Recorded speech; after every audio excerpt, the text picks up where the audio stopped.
Aha! I'm liked by at least 2 people at the same time. Yep. Okay. And you're part of a love triangle. And I was part of a love triangle. Boom!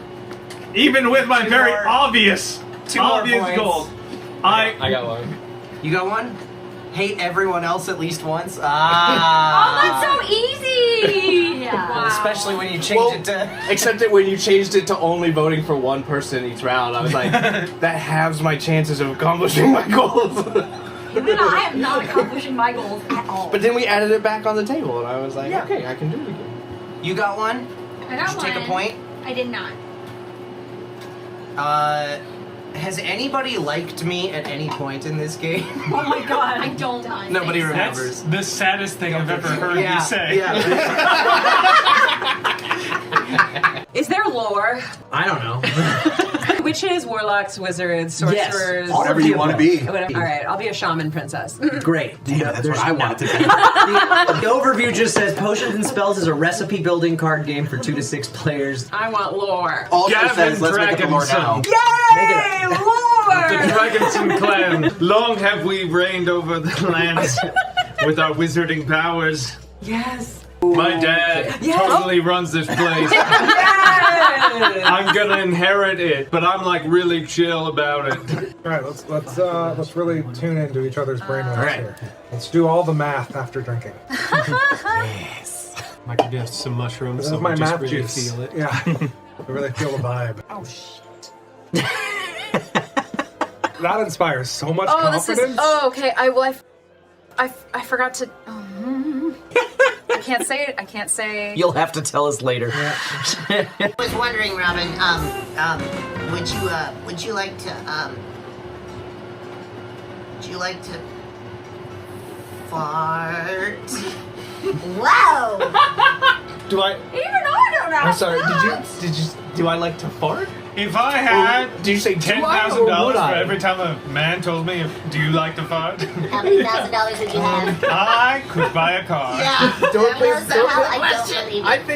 I think I'm gonna go lie with my eyes awake for a little bit, okay? I'll talk to you in a bit. I'll talk to you in a bit. Okay, bye. I'm gonna sleep and you just collapse. Generally, you put your hand up the puppet's but today, Dorpit put his foot in his mouth!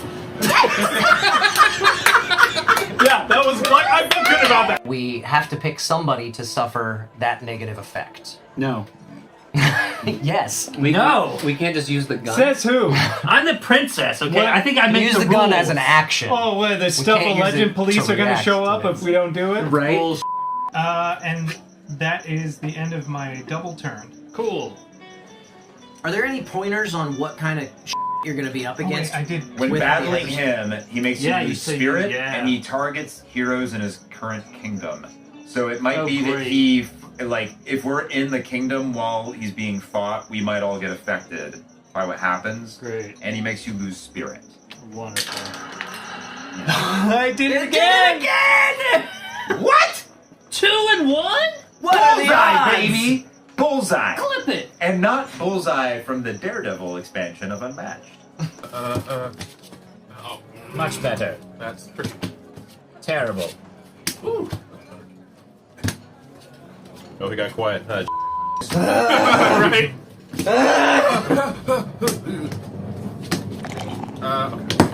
Yeah, I'll take it a 1. I just killed myself again. That's the most dangerous card on the board. Yeah. Stupid 4! Maniacal laugh. Designed it. I am so excited to play this. You're Dip it in here. the ketchup, coward. Dip it in the ketchup, coward. Don't dip the peanut butter M&Ms in the ketchup. Do it. Do it. Why? Why would you do? Oh, you got so much ketchup on that. My name is Dustin, and this is Board and Barrel. The chaos has already begun. Actually, this is good for you. You Yeah. did win the combat. I did. And yours resolves first. So Right. you get to move one of the fighters. My You after get combat to is choose. my after combat is I deal 2 damage to an adjacent fighter, but because yours resolves first, you can move the Jabberwock or yourself away. And you have to deal 2 damage to any one adjacent fighter, right? Uh, It's not optional. Deal 2 damage to one fighter. You know, it doesn't say opposing, so you could technically I could move over you to back Alice. to Alice and deal damage to Alice. Masterfully played. Oh, I like that. Wow. All right. A little cutthroat there. No, it's good. You know what? I respect it. I don't just respect it, I'm titillated by it. Okay. So Alice is down to 9. Yes. I would like to buy the 3-2, please. This one? Yep. I would have liked to have bought it too, but I couldn't afford it. And I will drink it. And I'm gonna move Kyle. I didn't do it! I didn't do it! It's not my fault! That's so mean. That's so mean. It's good strategy. The whole game. He wins all the time. He can take it. And nobody's focusing him. It's true. just how it happens sometimes. I needed you If not we're to all be here. punching him, then not one of us is bullying him. I'm a little disappointed. I thought that this was going to be, in true fantasy form, a game where I get to own a home. Nah, yeah, no. No, this is capitalism, baby. This is where we sell the...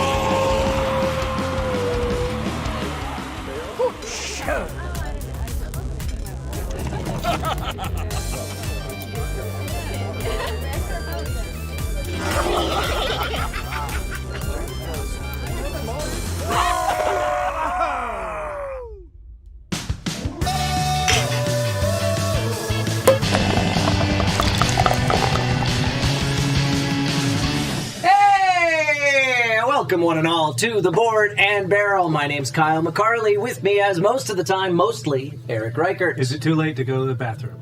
It sure is. Over on the other side of the table, we have two wonderful guests with us this evening. Voice actor Christian La Monte. Yeah. It's me. And my good friend Paul Romero. Yay! You had so much time to go. The system crashed. The system crashed. Everything Didn't have to broke. go then. I've had to go the whole time. All right, we're here. Hopefully everything's working. Hopefully the show doesn't break. Computer blue screened twice in the 10 minutes prior to showtime. If it does, assume I won. Yeah, we'll go with that. Yeah, that seems safe. Sure. All right, I'll put it in the record. So, this is a show where we play board games. Let's take it over to the table. This is a close-up of me, of my face. Why is this happening? Looks good. Let's take it over to the table. I have to hit that button. Almost there. I have to hit that button, and then it'll go there. The system crashed, guys. Look, welcome to our first show. The thing is, A, the system crashed twice. B, the whole system was outside on the patio 2 weeks ago for a 9-hour marathon stream of Crokinole tournament that somehow miraculously had very little technical issues. So, apart from when you gave me and Eric the reins. Yeah. Apart from when I was at the table and I needed someone else to run things and I hadn't shown anyone how. Yes. A lot of lessons learned from our first inaugural Crokinole Invitational, but it was a lot of fun, and I'm looking forward to doing it again next year. year. You did a great job rigging it too. You won. Like it was like really. Yeah. Like I would have not known. Oh, actually, before we get to our game today, I do want to let me just break my phone real quick. Okay. I have notes somewhere on our totals. These monies have all been donated. I was going to post them on social media, and then life. And forgot. But since Danica and I won, Prevent Cancer Foundation took the championship pot. That was $188.87, which awesome. is it's respectable amount of money. But we raised money for a bunch of different charities. Tailtown Cats got $100. Nice. The Trevor Project, Ocean Cleanup, Make-A-Wish all got $40 each. Tiny Kittens got $13.37. Nice. Children's 'cause it's Music like Fund, nice. yeah. Children's Music Fund, St. Jude, and Defenders of Wildlife all got $10 each. So every one of those causes that we were playing for got a little bit of money. That's nice. And I don't know about you guys, but I had a lot of fun playing in that tournament. It was so much fun. The parts that I remember. Eric was wasted the whole time. Not untrue. I didn't have a car, so I didn't have to drive. Helicopters. Hello, Epic Sax Guy. Hello, David Sax. Hello, everybody who's tuned in to watch us. Okay, so this is a show where we play board games. Let's talk about today's game. This is Cryptid. This is a deduction game from Osprey Games. The theme of this is that we are all cryptozoologists who are all on the verge of pinpointing the location of a cryptid. It could be Bigfoot. It could be, I don't know, the Jersey Devil or Mothman or whatever. It doesn't matter. Or cryptocurrency. Patrick Dempsey. No, not that. Oh, okay. Cryptozoologists. Cryptids. Not cryptocurrency. I still don't understand. None of that.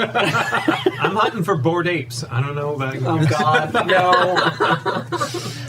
That you can't screenshot. You're not allowed to. No. Yeah. Right. That's why they're so hard to find. You can't take pictures of them. They're non-fungible.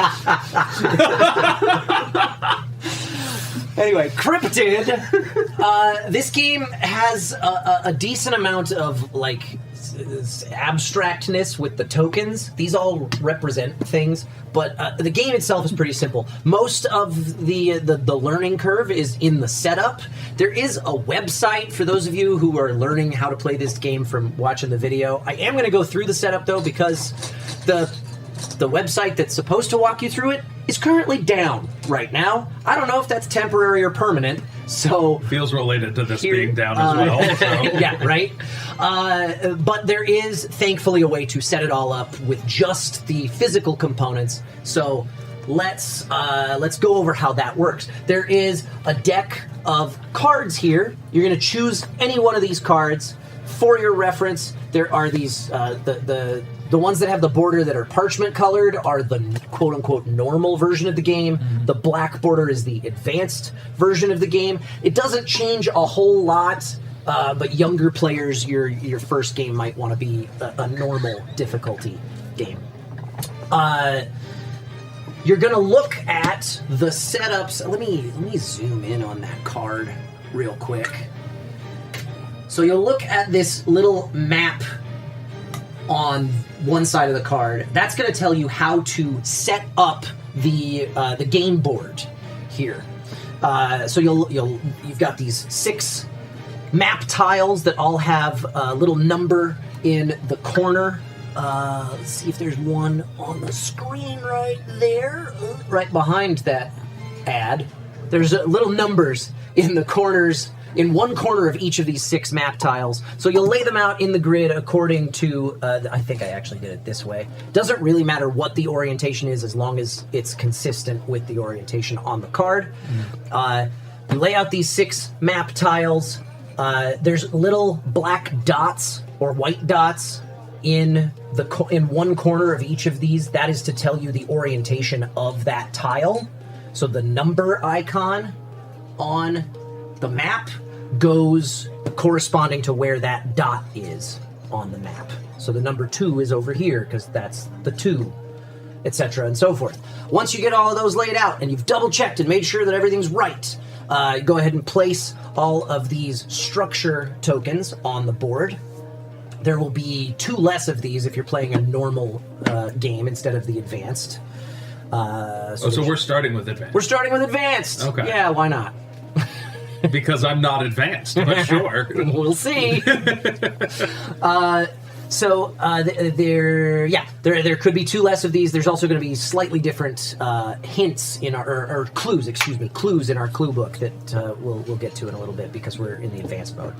But once that's all set up, you're done with this card and you can flip it over to the other side. There are... I should have saved a preset for this, and I didn't. Now, you're going to look at these numbers. You're going to find your player count on the right-hand side of the card there. This game's playable for 3 to 5 players. We got a 4-player game, so we're going to be using the red, green, brown, and purple hint books, or clue books, because those are the ones that have clue numbers associated with them. We're not using the blue clue book, because that doesn't have a number. We're going to hand out those clue books. Everybody's going to take one of those, and they're going to secretly review their clue based on that number that's indicated on that card. You can safely ignore the, I said the right-hand side, that's the left-hand side. I'm looking at it upside down.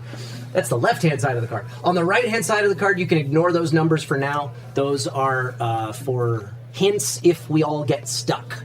Talk about that a little later on in this teach. Crest. Hello! So, let me just go over a little bit of terminology that will come up in those clues before we hand them out. There are 2 different types of structures. These triangular tokens represent abandoned shacks, and these octagonal, prism things are standing stones. There's also 2 different types of animal territory on the board. Let me actually zoom in a little tighter on this. These black dotted lines indicate bear territory. The Bearatory, if you will. Bearatory, yes. The red solid lines are cougar territory. Yeah, it is. It's like, you got one for that? Yeah. Cougaratory? They're out there. It's like dive bars and stuff like that. Okay. Late on Friday. Yeah, there you go. So bear territories, cougar territories, abandoned shacks, standing stones, and then 5 different types of terrain. Forests, deserts, mountains, water, and the only one that's not completely obvious, swamps. So those are the different types of territory. These purple ones are swamps. The rest of it, that's pretty self-explanatory. So, terminology that could show up in your clues. Basically, the clues are going to tell us something about where the creature we are hunting is located. We've all been working on this particular cryptid for a while, and we've all honed in on one piece of information about where it lives that we know for a fact is accurate. We're all hunting the same cryptid. We're all hunting the same cryptid, okay. Yes. Competitively. Yes. Okay. Each one of us knows something about where that cryptid lives. And if we were to pool all of our information, it would tell us exactly where that cryptid is. But we're assholes. We all want to be the one to find it and claim that glory. Yeah. So we're keeping that information close to the vest while trying to extricate everybody else's information. And so that's how the game works. Let me just make sure I'm looking up an example clue that is not pertinent to the game that we're going to play here. It's a bear for the territory. So, an example of a clue would be not on water or mountains. Or it could be within 2 spaces of bear territory. Or any one of those bits of information, the terminology that we just went over, it could pertain to any of that. It could say it's not something or it is something. So based on that hint, you're going to be able to rule out certain spaces. The last little bit of setup that happens before the game actually starts is starting with whoever the first player is, which we'll roll our name die to figure that out like we usually do. We're going to go around the table and place a cube on a space that we know we can rule out. Okay. Based on our clue. Put that cube on the board, and we'll each take a turn doing that. If there is a cube on a space, you can't ever place something else on that space, because it's already been ruled out. There's no point in putting anything else on that space. Once all 4 of us have placed a cube on the board, the first player starts and will take turns until one of us wins.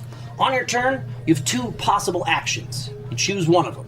You can either question someone, or you can search a specific space. Questioning is going to be the bulk of the game. You're going to pick a space with this little pawn, and you're going to choose another player to ask, could the habitat be there? And based entirely on that player's clue, not on any other information that they've figured out, just on their own clue, they have to answer honestly, place a cube if it is not in that territory, or a disc if it could be in that territory, based on that player's clue. If they place a cube, then you have to place a cube somewhere else that, according to your clue, it could not be. So there's a little bit of an exchange of information happening there. If they place a disc, your turn just ends. That's questioning. That's how questioning works. You cannot ask a question about a space that already has a cube on it. Right. That would be pointless. Yeah. But you could ask a question about a space that has a structure. Oh, by the way, if stuff is within a certain number of spaces, like if it's within 3 spaces of a white structure, that space is 0 spaces away from a white structure. So that it would be 0, 1, 2, 3 would be the radius that you're working with in that example.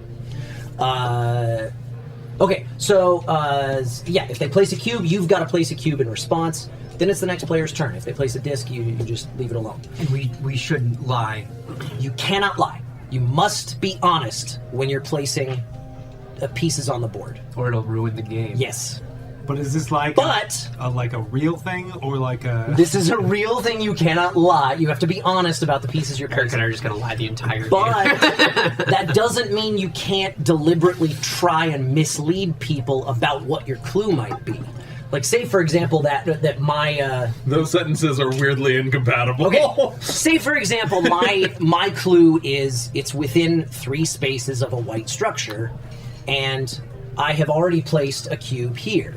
And now somebody, like I asked about a space, and somebody put a cube, so now I've got to place another cube. I could go, well, this is also not within 3 spaces of a white structure, but I put both of those on mountains. Maybe everybody's thinking that my clue is it's not on a mountain space. Oh, okay. So you can try and steer people into believing your clue is something different than it is. So you can gaslight. You can be a schmuck, but not a liar. Yes. Fair enough. Precisely. A lot of... But you do have to be going honest. back to Catholic school right now. Yeah. But I cut a hole through the sheet, so it's not a sin. But yes, you do have to be honest about the pieces that you're placing. Okay, cool. So that's questioning. The other option on your turn is you can search a space.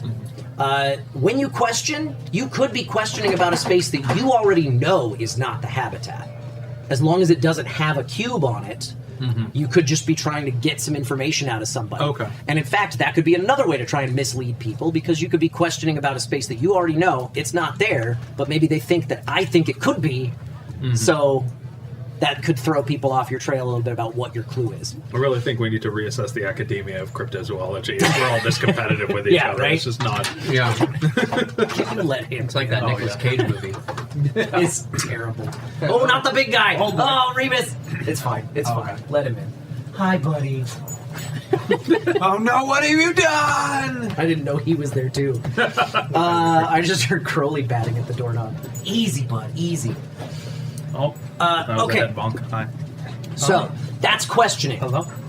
That's going to be the bulk of the game. I know you're here. Your other option on your turn is to search. When you search, you pick a space that, according to your clue, could be the habitat. This is basically you trying to win the game. Right. You pick a space that you think could be the habitat, you place a disc on it, and then, unless you've already got a disc on it, which is possible, then you turn to the next player and you ask them, could the habitat be there? If the answer is yes, they will place a disc on top of yours, and it'll proceed to the next player. Crowley, leave it. Crowley, leave it. Get out of here. No. If the answer is no, they'll place a cube, and then we will stop going around the table. Okay. As soon as there's a cube there, there's no point in putting anything else on there. Okay. Going around the table meaning. So if you're searching, nobody. Say it's my turn, and I'm doing a search. It goes to my left. Eric's the next person to answer whether it could be this space or not. If it could, he'll put a disc there. So when you ask a question, you're asking the whole table. When you question, you only ask one person. When you search, you're going around the whole table. You then question everybody. Yeah. Okay. Yeah. Okay. But you'll stop as soon as somebody places a cube. Because at that point, you've already eliminated the possibility of it being that space. And because you made someone else place a cube, you have to place a cube somewhere. Okay, and I'm sorry, but I'm just... So when do we question and when do we search? You have two choices for an action on your turn. You can either question one person or search because you think that you've got it nailed down. I see. And if nobody places a cube... If nobody places a cube, you've found the right spot, you win the game. So I could maybe arbitrarily just on my first turn ask this space and it could just be right? Yeah. Highly unlikely, but yeah.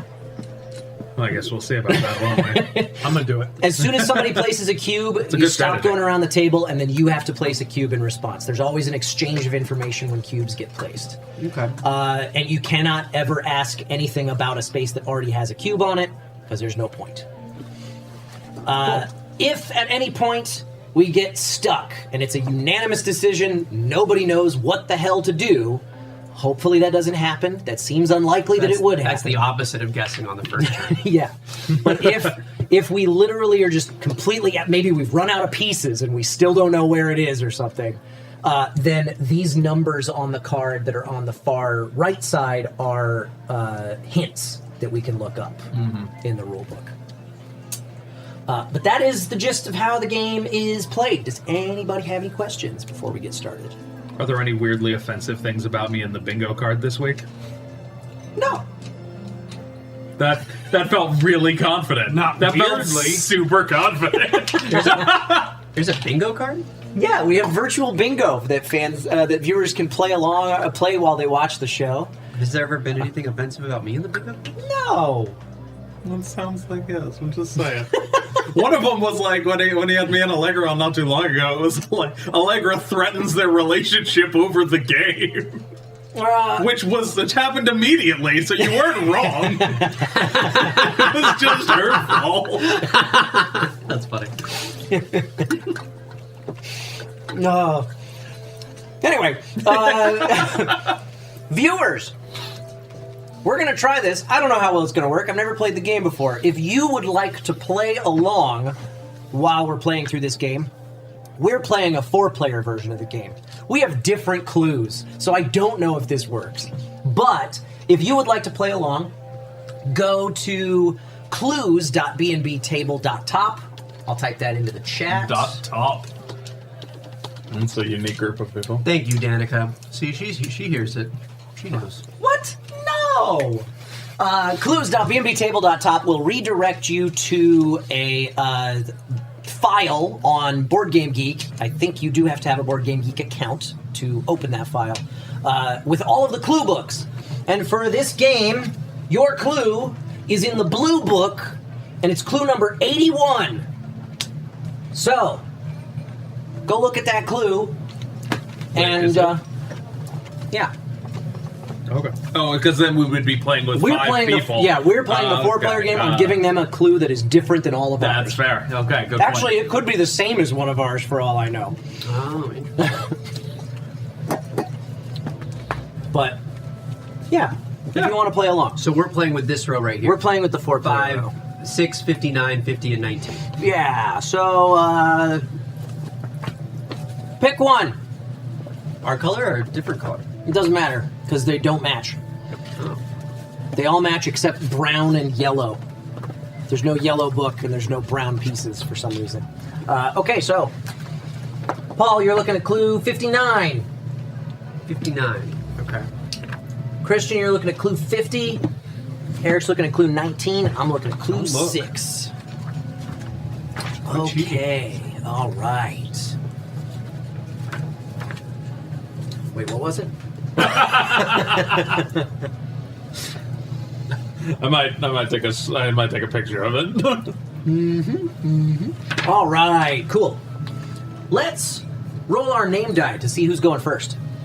Paul, if you'd be so kind. Do it again. We're not doing a poll on who goes first. Eric's going first. You're welcome. So, place a cube on a space that you know could not be the habitat. I have to do that? Yeah, that's first. We each place a cube, and then you'll take your first turn. Cube that I know will not be the habitat. Yes. Crap, I already forgot. This was mine.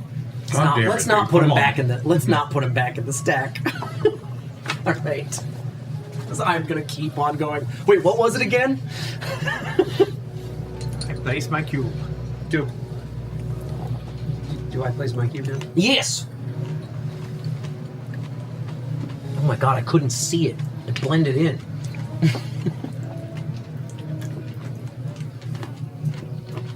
That's not my color.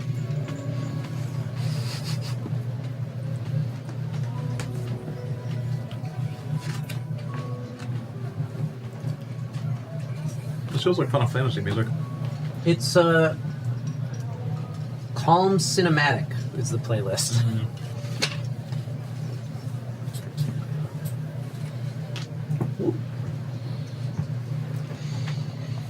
All right, Eric.